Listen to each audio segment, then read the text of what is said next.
Hayes 200 años que nació, en la entonces Prusia, 5 de mayo de 1818, uno de los pensadores más influyentes en la historia contemporánea.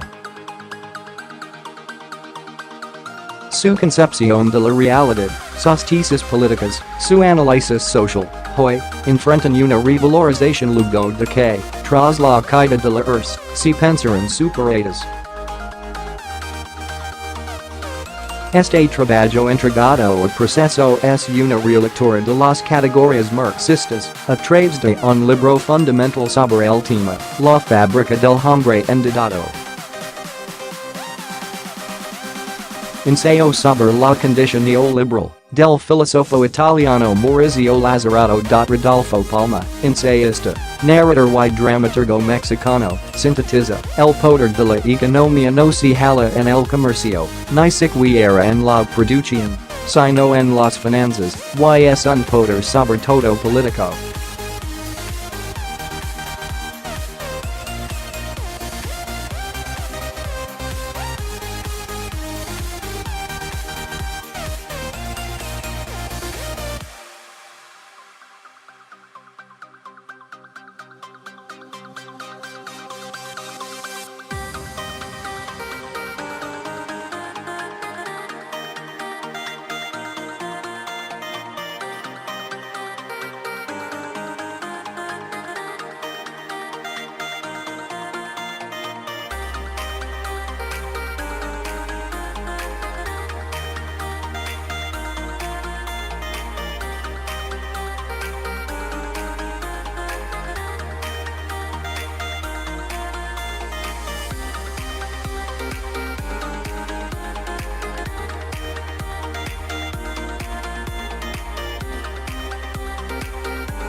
Incluso cuando era Prusia, disfrazada de sabio jurisconsulto, esto lo reafirma, nadie puede alterar las leyes de Venecia.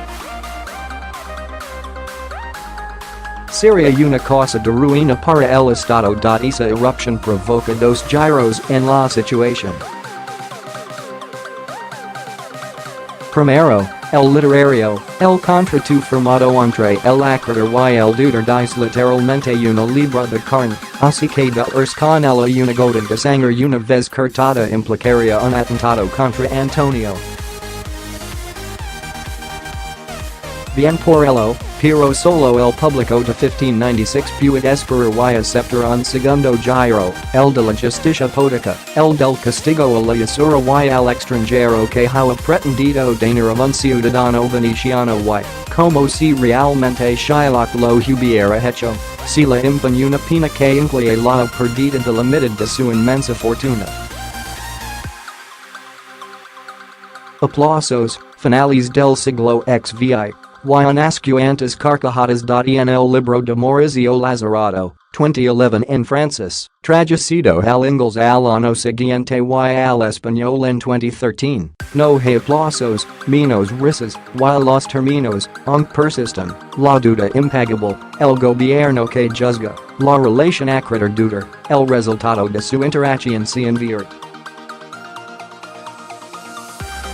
No utiliza el autor italiano la anécdota de Shakespeare, pero al final de su libro uno podría imaginarse que Shylock, exculpado y reivindicado con la libra de carne, abraza al jefe supremo del gobierno de Venecia y Genova.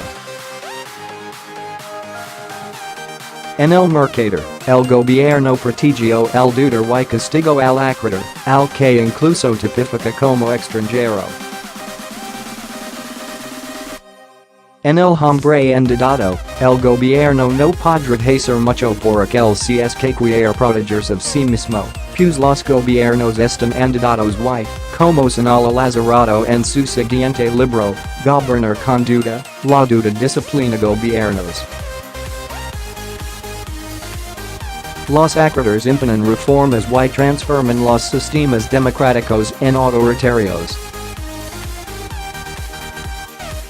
Así, la intervención deportiva puede actualizarse de la siguiente manera, ya no motivada por el amor, sino por la ambición, realiza un rescate financiero en su propio beneficio que, entre otras cosas, mantiene vivo a Antonio para que siga pagando la deuda, y para dar un sustento legal a sus actos hace firmar al dux una serie de decretos, tratados, acuerdos y reformas a las leyes para superar Venecia sus requerimientos, al tiempo que se revela no su impostura como legaleo, sino su origen extranjero, probablemente inglés.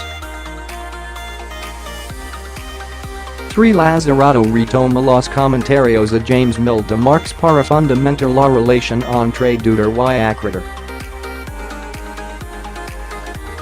En este texto que el italiano califica de minuzino tal relación no se tipifica como la usual entre capitalistas, sino como una desigual en la que el pobre es juzgado moralmente por el prestamista. En términos actuales correspondería determinar si es o no sujeto de crédito. La expresión en sí misma contiene la relación que Marx prefigura que después Nietzsche plantea y que Foucault conceptualiza en términos de biopolítica la que ubica al individuo en una cadena de dominio, de sujeción, cuyo extremo es la esclavitud, y en la que paradójicamente nunca se cuestiona su libertad, la de contraer deudas, por ejemplo. La relación acreedor-deudor no pone en marcha las hostilidades físicas ni intelectuales como en el trabajo, sino la moral del deudor y su modo de existencia, su ethos, señala Lazzarato.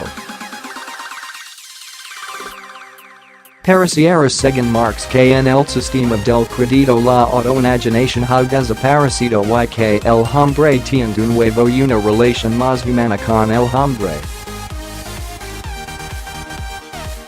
Aparentemente ahora Lazzarato el crédito va contra las reglas del mercado y la relación capital-trabajo, ya que se finca en una desconfianza.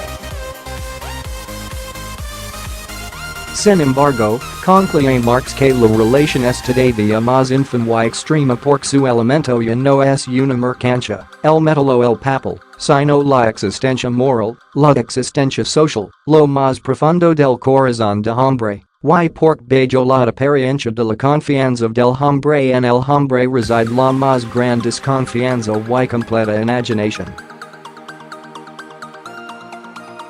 Y agrega Lazzarato, con el crédito, Marx nos dice, la imaginación es completa que el trabajo ético es constitutivo de la persona y de la comunidad que son explotadas. Como dice Marx, en el crédito es el hombre mismo que, en sustitución de cualquier mecanismo, se establece como mediador en el intercambio, sin embargo, no como hombre, sino como un modo de existencia del capital y del interés. Este hombre convertido en mercancía, que debe transformarse en sujeto en su doble acepción si es que pretende sobrevivir en la sociedad actual, es la creación del capitalismo más voraz y despiadado, a tal grado encina Lazzarato que, en desempleo sin ser adulto, el hombre crédito adquiere deudas con tal de transformarse a toda costa en ese sujeto.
por ello, viviendo en este mundo, tanto comerciantes como industriales, por más que vendan o por más que produzcan, son esclavos del capital, a tal grado que la relación acreedor-deudor ha sustituido a Marx más bien diría que es diferente y complementaria a la del capital trabajo, y convertido en empresario de sí mismo a todo sujeto. Es decir, en un endeudado. El empresario de sí mismo asume muchas veces su papel tan a la perfección que libera al Estado de su obligación de protegerlo. Como este también se ahoga en deudas que incluyen la del empresario de sí mismo recibe un inesperado alivio, puede cancelar su atención social y que cada quien mate sus propias pulgas. Si sus ciudadanos no están lo suficientemente convencidos y obligados de ser empresarios de sí mismos, el Estado podrá endeudarse aún más para, en nombre de esos renuentes, a pagar sus cuotas con paliativos económicos que la mar inversión para el desarrollo. Al cabo de los años, si les exigiera su pago a los descendientes que, cuando se contrajo la deuda, no habían siquiera nacido. No basta extender el padecimiento del hombre-crédito al Estado para entender la gravedad de la situación de las naciones endeudadas, a menos que, retomando a Marx, digamos con el arma que se han convertido en mercancía, aunque eso implique borrar el rostro, la individualidad de millones de personas. Emmanuel Macron en su libro Revolution, Linz, 2017, lo hace de esta manera todavía humana, desde hace más de 30 años, la derecha y la izquierda han reemplazado el débil crecimiento por la deuda pública, hemos cometido el error más grave, romper la continuidad histórica dejándoles en nuestros hijos la carga de una deuda insostenible, por no haber tenido el valor de afrontar la realidad. Todos somos culpables de esa cobardía. País no puede vivir eternamente en la inercia y la mentira. Este texto se publicó el 20 de mayo de 2018 en la edición 2168 de la revista Proceso.